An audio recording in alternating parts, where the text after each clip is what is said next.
Hello, and welcome to Pet Light Tech Tips, where we spotlight products, troubleshoot, share unboxings, and more. Today, we are unboxing the EHV-M1HG and also taking a look at EHV-M1TG.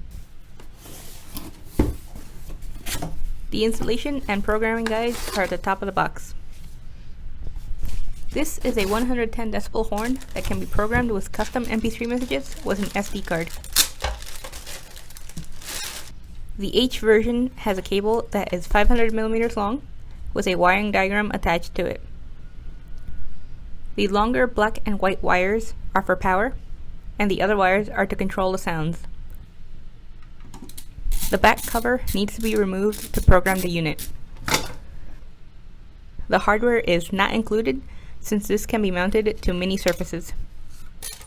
On the EHV-M1TG, the terminals need to be wired as well.